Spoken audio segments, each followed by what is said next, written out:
This is Today with Katie Couric and Matt Lauer. 30 years after the assassination of Martin Luther King Jr., there still are conspiracy theories and doubts that James Earl Ray did the killing or at least acted alone. This morning we'll talk to respected journalist and author Gerald Posner, who says he has answered all the questions in his new book called Killing the Dream. With the 30th anniversary of the assassination of Martin Luther King Jr. just days away, important questions about who fired the fatal shot and whether the assassination was a part of a larger conspiracy still linger. Investigative author Gerald Posner tries to answer these questions in his new book called Killing the Dream. Gerald Posner, welcome back to Today. Nice to see you. Good to see you, Katie. All right, this is a very complex and slightly convoluted story when you're trying to track down everything that transpired and all the different theories that have surfaced throughout the year, or throughout the years following the assassination of King. But first of all, there are those who say James Earl Ray didn't do it at all, right?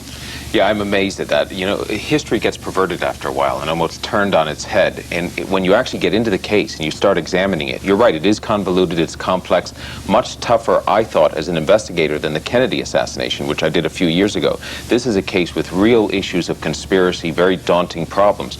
But what's clear is that Ray is at the heart of whatever happened. So now when I see people say, oh, by the way, we think Ray's just some innocent patsy, they've watched too many Oliver Stone films. The real history here is Ray's at the core. How can they think he had absolutely nothing to do with it? Because what happens after a while, the conspiracy grows. You know, the theories are very small in the beginning. In the weeks after the assassination, people said, gee, who was behind it? White supremacists, KKK, somebody wanted King dead. Some people even thought black militants who were against King's nonviolence approach. But over the years, it grows. It becomes the FBI, and then the CIA gets thrown in, and then the Canadian Mounties, and all of a sudden you have an international conspiracy that leads up to the president.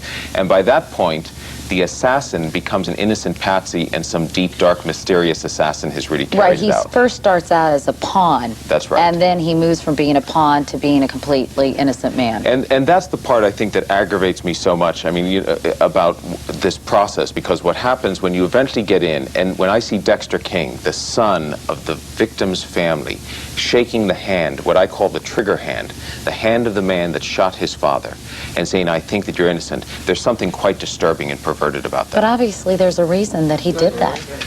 Well, he did it because he believes it, because he has listened to the lawyer for James Earl Ray, who has told him that there are breakthroughs in this case in a number of different areas.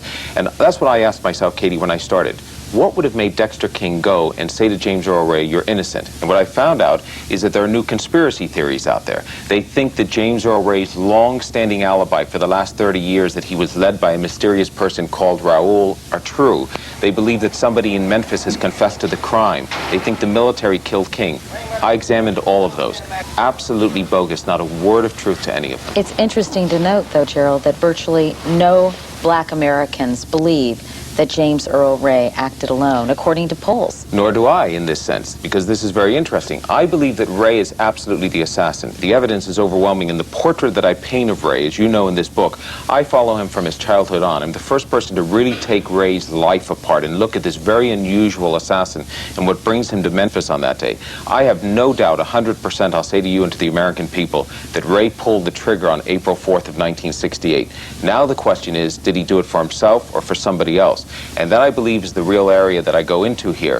I think he did it for money. He was a hardcore racist, no doubt about it. But he didn't kill King because King was black. The fact that King was black made it easier for him to do it, easier for him to take an assignment. He was also somebody who wanted some notoriety. He wanted to be on the FBI's top 10 list. But in the end, he was a low-level con, somebody who always wanted a big score. And Martin Luther King's death stood to make that score for him. $20,000, $30,000, $50,000, bounties all over on King's head. And I think Ray plugged into it, possibly with the assistance of his family. Two brothers. Right. Two brothers who I think were very possibly involved. I talk about it in the book. They have adamantly denied it.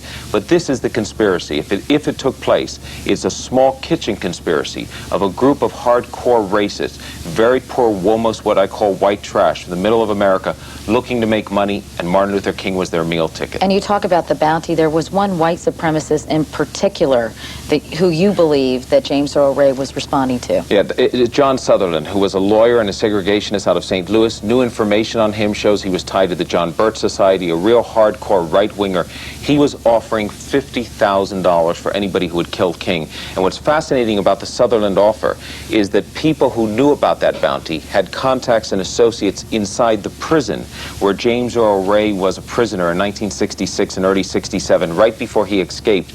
In addition, Ray's brother John opened up a bar in St. Louis, a very rough blue-collar area called the Grapevine Tavern.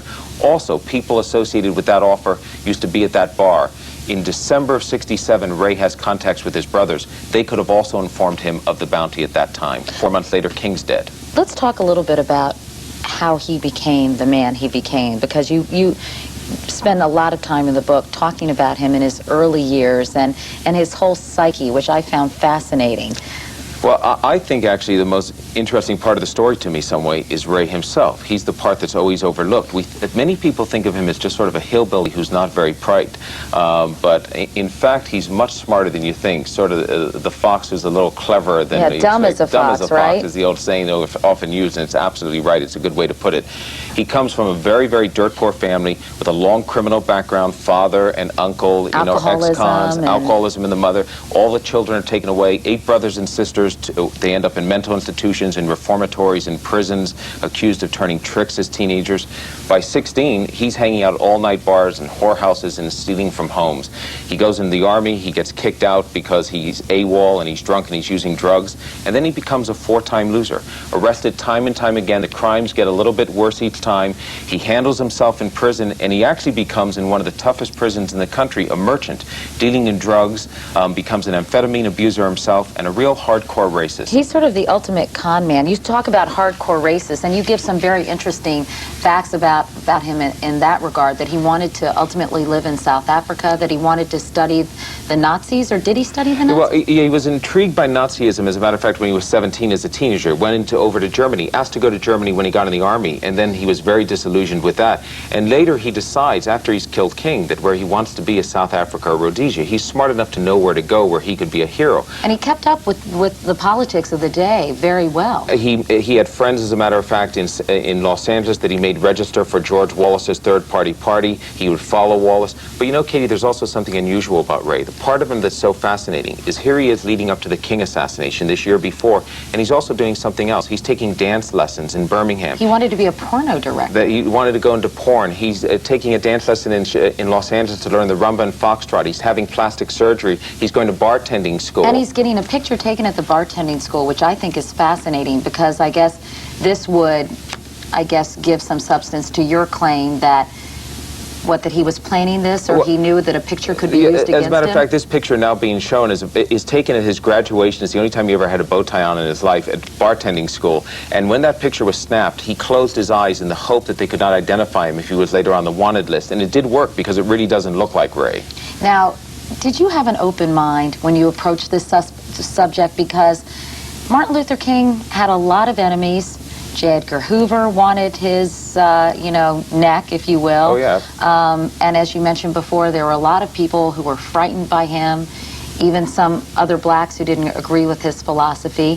So it's actually not that far-fetched, is it, that there was something deeper and more malevolent going on here? Oh, I agree with you. As a matter of fact, I always zero-base my investigations, which means I start with no prejudgment, because it's important not to, and I thought it was possible you might find some government involvement in here. The FBI conducted a horrible war against Martin Luther King. They had illegal surveillance on him. They were obsessed on his sex life. They thought he was a communist. It raises a reasonable suspicion. Were they involved in murdering him? I looked into it, Katie. If I had the evidence of it, I'd present it to you today. I'd be happy to say this is who killed King.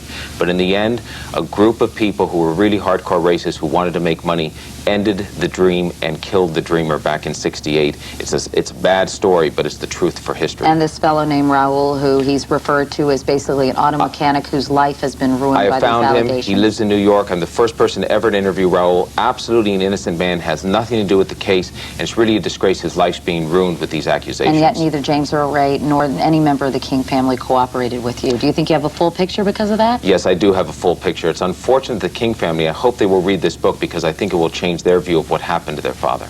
Meanwhile, you want the files to be released? Absolutely. The files should be released by the government. The government should let the American people see exactly what they know as well about this murder. Gerald Posner, the book is called Killing the Dream. Thanks so much. Thanks, Katie, for having me. Nice to interview you finally, since you've been on a million times. It's 7:40.